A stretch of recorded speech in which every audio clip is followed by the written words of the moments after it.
Boa noite. Hoje eu quero conversar um pouco aqui sobre umas anotações que eu fiz há um tempo atrás sobre como você deve agir, alguns pontos importantes sobre planejamento, projeto conceitual, o que você deve se preocupar durante uma reunião de planejamento. Eu fiz essas anotações aqui, eu acredito que tem umas informações que sejam relevantes para adicionar assim no teu pensamento em relação a essa habilidade de controle no projeto teórico como geral. E aqui eu trouxe, então primeiro, eu suponho que vai ocorrer, por exemplo, uma reunião de planejamento entre a equipe inteira. Essa reunião de planejamento consiste, e antes de eu começar aqui oficialmente, já faz um bom tempo aqui que eu gravei que eu fiz esse mapa mental aqui. Então, talvez naquela época, alguns conceitos, algumas coisas que eu escrevi aqui faziam sentido na minha cabeça no momento que eu escrevi, mas pode ser que hoje não possa fazer algum certo sentido, dependendo do contexto, mas eu sei que tem informação relevante aqui, porque querendo ou não é resultado da minha experiência. Partindo aqui do planejamento, supondo que vai ter uma reunião de planejamento ali do projeto. O que você precisa elaborar, revisar? O cronograma com suas atividades. O cronograma ele envolve as atividades teóricas, atividades de estudo, envolve atividades de, como é que é o nome? De desenvolvimento, envolve atividades de controle. O que é uma atividade de controle? É uma atividade em que você alinha o que está planejado com aquilo que é real. Então, por exemplo, dentro do teu cronograma você vai prever que mensalmente ou semanalmente você vai realizar. Eu acho que mensalmente é uma abordagem melhor para uma atividade de controle. Você alinha todas as atividades que foram realizadas ao longo daquele mês com os resultados práticos que você tem até aquele momento. E a partir disso, comparando as duas coisas, você desenvolve seus planos de ação. O que é prioridade resolver até quando? Então, uma atividade de controle envolve isso. Ela está meio que dentro de uma categoria chamada gestão, não projeto técnico. Mas eu acredito que se você tem uma subdivisão ali na tua equipe, capitão, como tem no caso, capitão, líder de gestão, líder de projeto técnico, e eu até esqueci qual era a minha argumentação agora. Cada um desses líderes tem que fazer a sua atividade de controle. A atividade de controle é realizada de cima para baixo. Ou seja, do capitão para os dois líderes. Ele vai realizar a atividade de controle. Controlar os dois. O que não é controlar, mas é verificar como está o andamento das duas coisas. Aí o líder de gestão vai fazer o controle dos membros dele. O líder de técnico vai fazer a gestão da liderança das áreas. A liderança das áreas faz atividade de controle dos seus membros. Então, isso que é uma atividade de controle. Então, atividade de estudo, atividade de desenvolvimento, atividades de controle. Aqui parte também de uma definição de datas, né? Então, definição de datas, essas definições de datas envolvem dos itens anteriores, ou recorrência,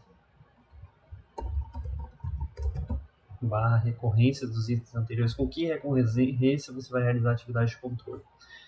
É muito, muito importante. Eu acho que é uma atividade a mais que um líder de área pode estar fazendo localmente, que é verificar o que foi desenvolvido ao longo do mês por parte da equipe, quem que deixou de desenvolver, quem que atrasou mais, saber pontuar e definir um problema. Então, por exemplo, se o problema é a pessoa, ela não está contribuindo de forma efetiva, será que é por conta da inexperiência, da falta de vontade dela, ou se é realmente porque existe um grau de complexidade ali na atividade?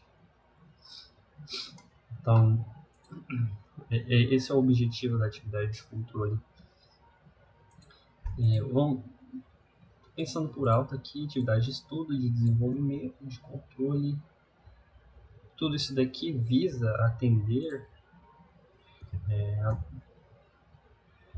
visar atender as datas da competição. Atividade de estudo, então aqui até que ponto vale a pena estudar algo para implementar. Eu acredito que tem que ter uma margem de segurança para que, se você queira implementar algo novo, você tem até um dia tal para implementar esse algo. Do contrário, você implementa o seu plano original, que é aquele que sempre vai dar certo. E como ele sempre vai dar certo, você tira aquele risco de impactar muito grande o projeto. Isso tem que ser decidido com a equipe. Falando assim, de forma geral, você vai, ele não quer que inove, ele não quer tecnologias novas, é isso que ele está dizendo. Não, não estou falando isso. Estou falando que, assim, se você ficar muito focado em coisas abstratas, implementações novas, que você não sabe nem qual é o grau de esforço, de trabalho que aquilo envolve, e, assim, o tempo vai passando e a competição ela começa não no dia, ela começa no dia que sai o regulamento. Ela começou também antes, quando você pegou o feedback dos jurados ou não pegou. Porque se você não pegou, você já está atrás de quem pegou. Então é isso que é a competição. Essa é a proposta ali do nível mais competitivo. Você está competindo antes de sair o regulamento. Você está competindo enquanto você está fazendo a revisão do teu projeto passado. Você está com um grau de competitividade alto. Quando você documenta, pega todos os valores que são relevantes para o novo projeto, documenta todos os erros que você cometeu antes. Deixa aquilo num documento que seja acessível para todos os membros. Você está competindo em alto nível. Você está fazendo, assim, o mínimo. Mas, às vezes, pode acontecer das pessoas não terem essa consciência, né? Tem que esperar o regulamento sair. Não. A competição começa... Eu vou dizer, eu acho que se eu fosse dar uma data, ela começa quando? Quando que a competição realmente começa? Vamos dar um ponto de partida que seria que a competição do ano seguinte começa no momento que você pega o feedback em relação ao projeto anterior com o jurado da competição. Supondo que você já tenha feito toda a documentação de tudo que você aprendeu ao longo do projeto do ano anterior. Então, ela nunca começa na data do regulamento. Se você tiver isso em mente, a carga de trabalho aumenta e o grau de competitividade também. A competitividade está muito relacionada com aquilo que você fez antes.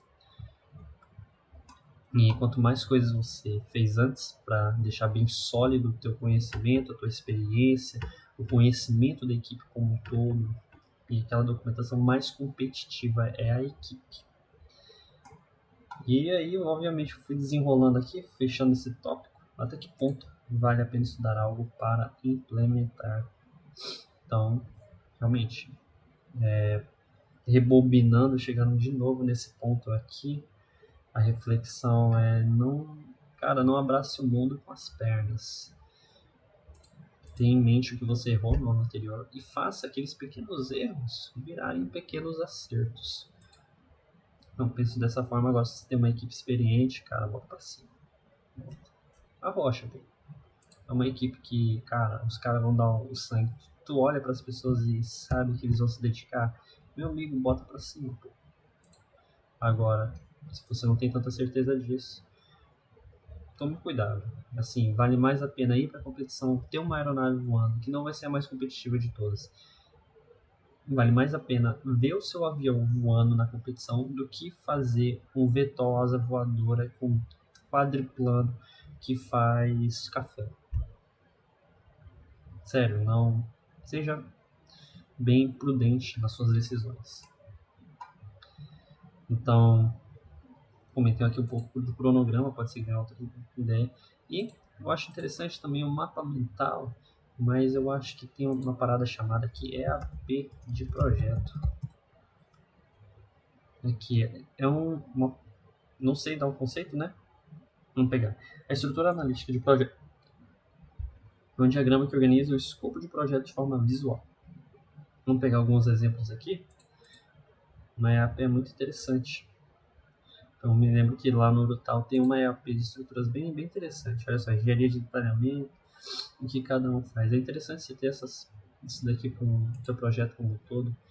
Aqui eu falo mapa mental. Vamos colocar aqui uma EAP também. A EAP é interessante ser elaborado, um mapa mental do método a ser utilizado.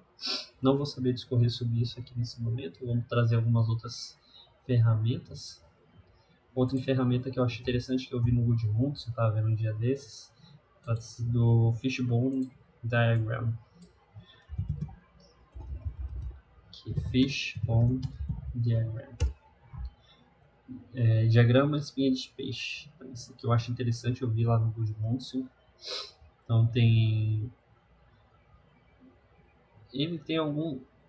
Como é que é o nome? Tem... aqui, ó. Esse daqui tá bonito. Esse daqui é um tipo de diagrama de espinha de peixe, eu acho que é esse o nome. Eu vou colocar em inglês, tá? Fishbone. Ele é muito interessante, eu acho ele bem didático. Assim, eu não cheguei a implementá-lo porque eu aprendi um dia desses, estava lá no Gudmundsson, é muito interessante. Então, mapa mental do método, estrutura analítica de projeto é interessante, um Fishbone Diagram é interessante. E aqui, em parte de revisar a bibliografia, às vezes você pode deixar seu projeto mais didático ao utilizar um método tradicional por meio de uma ferramenta de engenharia, vamos dizer assim, que é o cronograma, mapa, mental, RP, Fibonacci. Você pega algo que está meio feio no livro, não tão apresentável, e faz uma dessas estruturas e deixa aquilo mais bonito. Revisar literatura, literatura e implementa em uma dessas ferramentas anteriores. Muito interessante isso aqui. Bom, não vou pensar mais um pouco aqui. Elaborar/revisar. Sim, o método de controle é algo que a atividade de controle definir um método, tá? Por exemplo, um método de controle. Definir um método de controle. Já tem uma aula sobre isso que se trata do uso do Trello para o área design. Eu vou abrir aqui o Trello. Deixa eu ver, acho que é do meu trabalho esse Trello aqui. Eu vou jogar ele pro lado, rápido. Não pode mostrar, né? Tem uns negócios que não pode. Deixa eu só mudar aqui, tá no Trello do meu trabalho. Deixa eu mudar o quadro aqui para estabilidade de controle. Eu só vou dar uma visão aqui rápida, porque eu já tenho uma aula sobre isso. Eu acho que é a parte de elétrica. Né? E aí eu tenho muitas coisas aqui. Infelizmente ele caiu em certo grau de desuso, porque ele tem muitos links com o Google Drive e a gente perdeu o nosso Google Drive. E aí, infelizmente, não tem mais toda a utilidade que ele teria. Mas eu gosto muito de usar o Trello para essa parte de aerodesign. Então, o Trello que você tinha, deixa eu lembrar aqui, ó, cronograma de 2022. Então, você tinha todos início de projeto, revisão do projeto anterior, projeto conceitual, design, análise, competição. Então, tem uma coluna que está com todas as atividades que foram definidas no cronograma, que tinha atividades pendentes, atividades em andamento, no caso é semanal, e o que era concluído. E concluído aqui de projetos, né, que é um projeto à parte. E aqui concluídas de projetos anteriores. Então, você tinha um histórico aqui de muita coisa. Eu achava interessante, assim, eu acho interessante essa abordagem para poder ver as coisas assim de projeto anterior. E tinha um link com o Google Drive também. Aqui também tem os documentos de referência. Então era assim que eu realizava o controle. Para mim é muito interessante essa perspectiva visual. Algumas pessoas talvez não consigam trabalhar, ou outras famílias com outras atividades. E eu também tinha uma parte de histórico aqui por pessoa que ela desenvolvia, entrava nesse histórico aqui. Então eu tinha alguns estudos específicos, por exemplo, o cálculo do efeito da deflexão do alerão do crescente angular CFL da asa. Então eu fiz todo um estudo aqui, deixei documentado. Um cálculo de efeitos 1 de 2, aí adaptar novos cálculos de estabilidades, otimizador, dimensionamento da empenagem. Então, adaptar novos... Então aqui era tipo assim, uma atividade que você desenvolve de estudo e implementou algo, mas não é uma atividade tão pontual assim. Então aqui, então era assim que eu realizava o controle. Vamos pular isso daqui. Era o meu método, definir um método de controle. Então ele é visual, bem documentativo, ainda consigo vincular com links no Google Drive.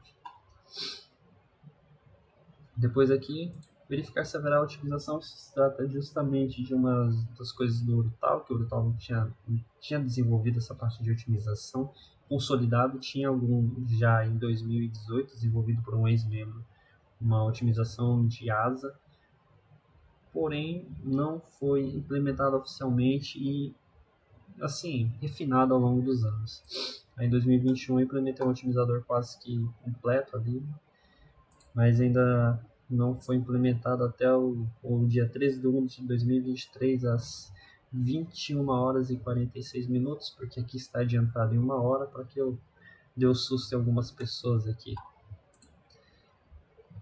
Então, planejamento, verificar se haverá otimização. Você tá lá, e aí, mano, tu vai colocar o código profissional ou não?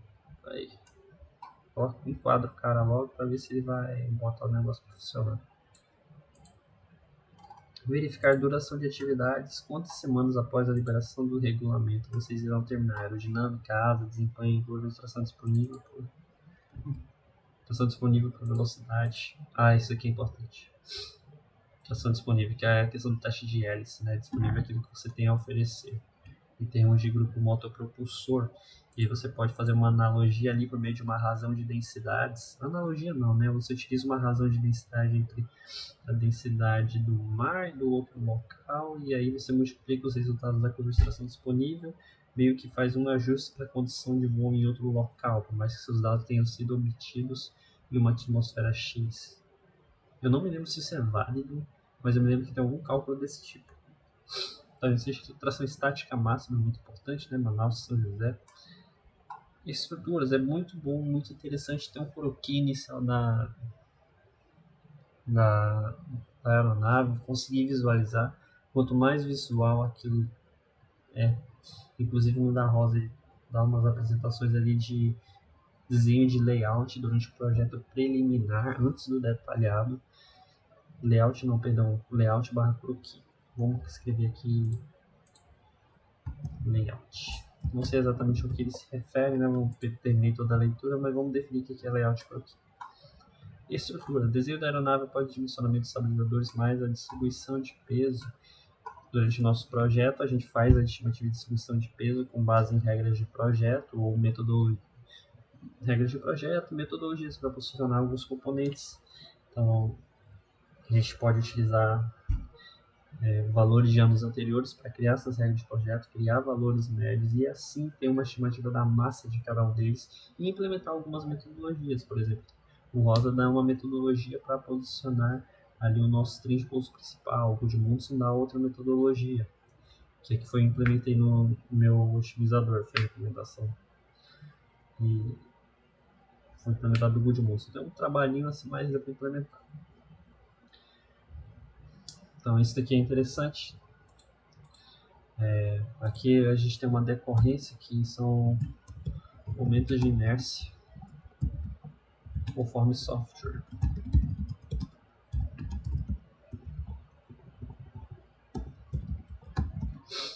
Isso aqui é muito importante. Momentos de inércia conforme software. Produto de inércia, estava dando uma lida aqui no scan, não sei se pode ser assumido de forma completamente definitiva. E um momento aqui, ele comenta o seguinte, só para eu não deixar passar essa possibilidade aqui. É na página 11, tá, do Airplane Flight Dynamics and Automatic Flight Controls. Tá? Você encontra aí online. Não sei se eu posso falar se eu posso encontrar isso online. Mas ele comenta aqui, nessa página 11, que conforme ele vai desenvolvendo, né, as equações, não sei se você está vendo aí também, que é o seguinte, nesse ponto é reconhecido que a maior parte das aeronaves são simétricas ao longo do plano XZ. Se isso é até mesmo aproximadamente o caso, automaticamente conclui-se que IXZ, Y e YZ é igual a zero. IXZ. E aí IXY e YZ. Só que o IXZ ele é zero para aqui para mísseis, tá? IXZ é satisfeito como sendo igual a zero para mísseis. Só que No nosso caso, tá? Então, tem que se preocupar ali com produtos de inércia XZ. Se que fosse o geralzão produto. Tá? Não é só um produto de inércia ali que você tem que estar preocupado. Vai ser o plano no qual não ocorre simetria. Depois em cargas, diagrama VN. Diagrama VN vem lá do envelope de velocidades. Então, você precisa da tua velocidade stall, que vai ser a mínima, e a velocidade máxima, que é não sei quantos vezes a velocidade de cruzeiro. É um valor um pouco alto, assim, acima, né? Alguma coisa assim. Cargas faz, estimativa de velocidades. No caso, acho que de velocidade máxima vem com cargas. Ou o diagrama VN vem de desempenho. Ou fiquei em dúvida. Não me lembro exatamente como está definido isso. Mas a maior parte do envelope de velocidades vem de uma análise gráfica lá de desempenho. E tem o nome de envelope de alguma coisa. Não era envelope de voo, envelope de velocidades. Era alguma coisa desse tipo. É uma análise específica que tem lá no Miranda. E você precisa dela para ter todas as velocidades. Nesse caso, você só precisa sempre da velocidade stall para condição mais crítica, que a gente imagina que seja seus zeros campos. E a velocidade máxima, que é tipo o limite do teu eixo X no gráfico, caso você vai plotar em função da velocidade.